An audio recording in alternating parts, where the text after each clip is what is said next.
നമസ്കാരം, ഞാൻ ബിജു ദച്ചേൽ കിഴക്കൻ്റെ വെനീൽസിൽ നിന്നും എയ്ഫൽ ടെക്നോളജിയുടെ അടുത്തൊരു സൈഡിലേക്ക് നിങ്ങളെ കൊണ്ടുപോവാണ്. ഇതിൻ്റെ റൂഫിംഗ് ടൈൽ അല്ലെങ്കിൽ റൂഫ് നിർമ്മിക്കുന്നത് എങ്ങനെയാണെന്നുള്ള വിവരങ്ങൾ പറയാനായിട്ടാണ് ഞാൻ നിങ്ങൾക്ക് ഈ എപ്പിസോഡ് ഉപയോഗിക്കുന്നത്. ഇതിന് പ്രത്യേകമായിട്ടൊരു സ്ട്രക്ചറൽ ഡ്രോയിങ് ഉണ്ടായിരിക്കും, ഇതിന് സിവിൽ ഡ്രോയിങ് ഉണ്ട്. ഈ സിവിൽ ഡ്രോയിങ് അനുസരിച്ച് ഇതിൻ്റെ സ്ട്രക്ചറൽ ഘടനയിൽ എന്തെങ്കിലും മാറ്റം വരുത്തണമെങ്കിൽ ആദ്യം ക്ലയൻറ്റുമായിട്ട് ചോദിച്ചതിന് ശേഷം ക്ലയൻറ്റുമായിട്ട് ചോദിച്ചതിന് ശേഷം ക്ലയൻറ്റ് യൂറോപ്പിലായതിനാൽ ഇതിൻ്റെ സ്ട്രക്ചറൽ ഒരു ഘടനയിൽ വ്യത്യാസം വരുത്തണമെന്ന് പറഞ്ഞപ്പോൾ ഇതിൻ്റെ സ്ട്രക്ചറൽ ഡ്രോയിങ്ങിൽ വ്യത്യാസം വരുത്തി ഇതിൽ കൊടുത്തിരിക്കുന്ന സിവിൽ ഡ്രോയിങ്ങിൽ 59 ഡിഗ്രി ആണെന്നുണ്ടെങ്കിൽ ഇത് സ്ട്രക്ചറൽ ഘടനയിൽ മാറ്റി അത് 39 ഡിഗ്രി. മാക്സിമം നമുക്ക് നിർമ്മിക്കാൻ പറ്റുന്നത് 39 ഡിഗ്രിയിൽ മാത്രമായിരിക്കും ഇതിൻ്റെ അതിൽ കൂടുതലായി കഴിഞ്ഞാൽ ഇതിൻ്റെ സ്ട്രക്ചറിൽ നമ്മൾ ഓട് ടൈൽ പാകുന്നതിന് ശേഷം കാറ്റടിച്ച് നമ്മുടെ കേരളത്തിൻ്റെ കാലാവസ്ഥ അനുസരിച്ച് പോകും. പിന്നെ അതിനുശേഷം നമുക്കത് ചെയ്യേണ്ടതായിട്ടുള്ള ഒരു കാര്യമുണ്ട്. ഇതിൻ്റെ പ്രത്യേകമായിട്ട് ഇതിൻ്റെ ക്ലയൻറ്റുമായിട്ട് ആലോചിച്ച് ഇതിനൊരു ധാരണാപത്രമുണ്ട്. ആ പത്രത്തിൽ ഒപ്പിട്ടതിന് ശേഷം ഇതിന് എന്താണ് മെറ്റീരിയൽസ് ഉപയോഗിക്കുന്നത്, എന്ത് രീതിയിലാണ് ഇതിന് പ്രത്യേകം നമ്മൾ ഉപയോഗിക്കേണ്ട സാധനം ഏതെങ്കിലും നല്ല ബ്രാൻഡോടെ. ഞാൻ ഉപയോഗിച്ചിരിക്കുന്നത് ഇത് അപ്പോളോ എന്ന് പറഞ്ഞ ബ്രാൻഡാണ്. ഇതിനകത്ത് 16 ഗേജുള്ള മെറ്റീരിയൽസാണ് ഞാൻ ഉപയോഗിച്ചിരിക്കുന്നത്. നമ്മൾ ഈ 16 ഗേജ് ഉപയോഗിച്ച് കഴിഞ്ഞാൽ ഇതിന് പ്രത്യേകമായിട്ട് ബലം കിട്ടും, ഈ ടൈലുകളിലിരിക്കുന്ന ബലം കിട്ടും.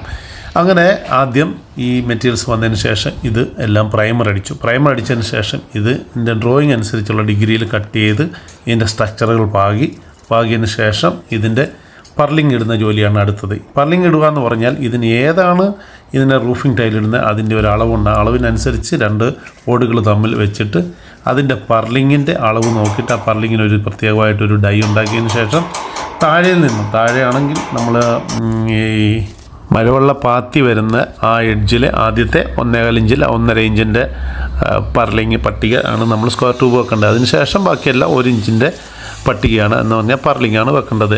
അത് എല്ലാം വെച്ച് സ്ട്രക്ചറെല്ലാം ചെയ്ത് വെൽഡിങ് എല്ലാം കഴിഞ്ഞതിന് ശേഷം പാത്തി വരുന്ന ഭാഗത്ത് പാത്തിയുടെ ക്ലാമ്പ് ഫിറ്റ് ചെയ്ത് ബാക്കിയുള്ളവരുടെ എല്ലാം വെൽഡ് ചെയ്ത് കംപ്ലീറ്റ് ആയതിനു ശേഷം ആ വെൽഡിങ് ചെയ്തെടുത്ത് വീണ്ടും ചിപ്പ് ചെയ്ത് അതെല്ലാം കഴിഞ്ഞ് അത് വീണ്ടും ഒരു കോട്ട് പ്രൈമർ അടിച്ചതിന് ശേഷം അത് കംപ്ലീറ്റ് ആയതിനു ശേഷം ഇതിൻ്റെ പുറത്ത് പ്രൈമർ കംപ്ലീറ്റ് ആയതിനു ശേഷം പിന്നെ പെയിൻ്റ് അടിക്കേണ്ടതാണ്.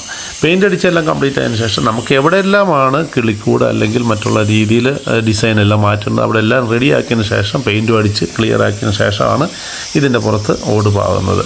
അപ്പോൾ നമുക്ക് നല്ല രീതിയിലുള്ള ഒരു സ്ട്രക്ചർ പണിയണമെന്നുണ്ടെങ്കിൽ വ്യക്തമായിട്ടുള്ള കാൽക്കുലേഷനും വ്യക്തമായിട്ടുള്ള ഒരു പ്ലാനിങ്ങും തയ്യാറാക്കിയതിന് ശേഷം മാത്രമേ നമുക്കൊരു വ്യക്തമായിട്ടുള്ള ഒരു സ്ട്രക്ചറൽ ഡ്രോയിങ് അനുസരിച്ചുള്ള ആ ഒരു ഡിസൈൻ നമുക്ക് കിട്ടത്തുള്ളൂ. എന്നാലേ ആ വീടിനൊരു ഭംഗി വരത്തുള്ളൂ, ആ പ്ലാൻ അനുസരിച്ചുള്ള ഭംഗി വരത്തുള്ളൂ.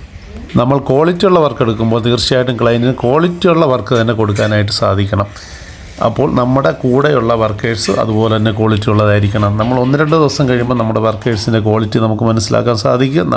എന്താണ് നമ്മുടെ വർക്കേഴ്സിനുള്ള ആ ഒരു കഴിവ് എന്ന്. മിക്കവാറും കൂടുതലായിട്ടും നമുക്ക് ക്വാളിറ്റിയുള്ള ഗൾഫ് റിട്ടേൺ എക്സ്പീരിയൻസ് ഉള്ള കൂടുതൽ ആൾക്കാരും നമ്മുടെ നാട്ടിലുള്ള ആൾക്കാരും നല്ല രീതിയിലുള്ളവരുണ്ട്. പക്ഷേ അത് കണ്ടെത്തി നമ്മൾ അതിനനുസരിച്ചുള്ള വർക്ക് എടുക്കുമ്പോൾ അതിനനുസരിച്ചുള്ള ക്വാളിറ്റിയുള്ള വർക്കേഴ്സിനെ നമ്മൾ കൂടെ കൊണ്ട് കരുതണം.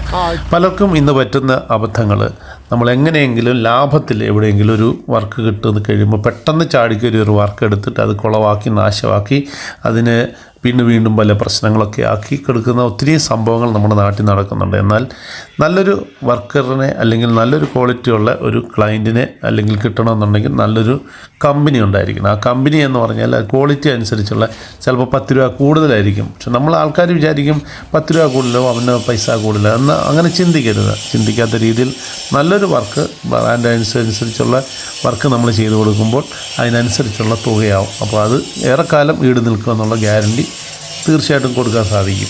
അങ്ങനെ ആ വർക്ക് ചെയ്ത് കംപ്ലീറ്റ് ആകുമ്പോൾ നമുക്കൊരു സംതൃപ്തി ഉണ്ടാവും, ക്ലയൻറ്റിനൊരു സംതൃപ്തി. നമ്മൾ സമ്പത്ത് ഉണ്ടാക്കുന്നതിലല്ല, നമ്മുടെ ആ ഒരു വർക്ക് കാണുമ്പോൾ മറ്റൊരാൾ നമ്മളെ അഭിനന്ദിക്കാനുള്ള ഒരു പ്രചോദനം മറ്റുള്ളവർക്ക് നമ്മുടെ കയ്യിൽ ഉണ്ടായിരിക്കണം. അതിനനുസരിച്ച് നമ്മൾ ഈ ഒരു സ്ട്രക്ചറിൽ കാണുമ്പോൾ നിങ്ങൾക്ക് മനസ്സിലാവും എങ്ങനെയാണ് അത് അത്രയും ഭംഗിയായിട്ട് തീർത്ത് എന്ന് നിങ്ങൾക്കത് കണ്ടാൽ മനസ്സിലാവും.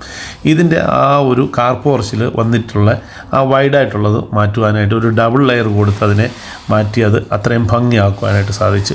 അതിനടിയിലുള്ള വി ബോർഡുകൾ നമ്മൾ എന്ത് കോൺട്രാക്റ്റ് ചെയ്തെങ്കിലും എന്തെല്ലാം ഉണ്ട് അതിനകത്ത് ഉൾപ്പെടുന്ന അതിൻ്റെ അടിയിലുള്ള സീലിങ്ങുകൾ, അതിൻ്റെ സൈഡിലുള്ള പാത്തികൾ, അത് എങ്ങനെയൊക്കെയാണെന്ന് വെച്ചാൽ ഏതൊക്കെ മെറ്റീരിയൽസാണ് ഉപയോഗിക്കുന്നത് എല്ലാ കാര്യങ്ങളും നമ്മളതിനകത്ത് ഉൾപ്പെടുത്തി അത് കംപ്ലീറ്റ് ആയതിനു ശേഷം മാത്രമേ ഒരു വർക്ക് എടുക്കാവുള്ളൂ. അത് ക്വാളിറ്റി അനുസരിച്ച് തീർക്കുകയും ചെയ്യാവുള്ളൂ. നമ്മൾ എന്തുമാത്രം വർക്കുകൾ ചെയ്തിട്ട് ഉണ്ട് എന്നതിലല്ല കാര്യം, മറിച്ച് നമ്മൾ ചെയ്ത വർക്കുകൾ എന്തുമാത്രം ക്വാളിറ്റി ഉണ്ടെന്ന് എന്നതിലാണ് കാര്യം ഇരിക്കുന്നത്. നമ്മൾ ഓരോ വർക്ക് ചെയ്യുമ്പോഴും അതിനനുസരിച്ച് ക്വാളിറ്റിയും സാവകാശവും സമയവും കിട്ടിയെങ്കിൽ മാത്രമേ നമ്മൾ ആ വർക്ക് കംപ്ലീറ്റ് ചെയ്ത് നല്ലൊരു ഭംഗിയിലെത്തിക്കുവാൻ സാധിക്കത്തുള്ളൂ. ഇതുകൂടാതെ steel, prefab building, commercial building, auditorium, villa പ്രൊജക്റ്റുകൾ, പുതിയ തരം ഗേറ്റുകൾ, കാർ പോർച്ചുകൾ എല്ലാം ഞങ്ങളുടെ ഉത്തരവാദിത്തത്തിൽ ചെയ്തു കൊടുക്കുന്നു. ഈ ഒരു അനുഭവ സമ്പത്ത് നിങ്ങൾക്ക് ഇഷ്ടപ്പെട്ടു എന്ന് തോന്നിയാൽ ഷെയർ ചെയ്ത് മറ്റുള്ളവരിൽ എത്തിക്കുക. ഞങ്ങളുടെ സ്ഥാപനം കേരളത്തിൽ ആലപ്പുഴ ജില്ലയിൽ ഹരിപ്പാട് പള്ളിപ്പാട് മാർത്തോമ ചെറിയ പള്ളിക്ക് സമീപം ഐഫൽ ടെക്നോളജീസ് ഇൻഫ്രാസ്ട്രക്ചേഴ്സ്. ഫോൺ നമ്പറിൽ വിളിച്ചിട്ട് കിട്ടിയില്ലെങ്കിൽ തീർച്ചയായിട്ടും വാട്സപ്പിൽ ബന്ധപ്പെടുക.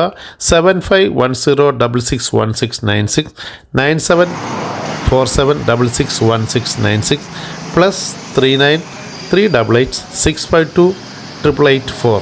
Thank you for watching. Bye.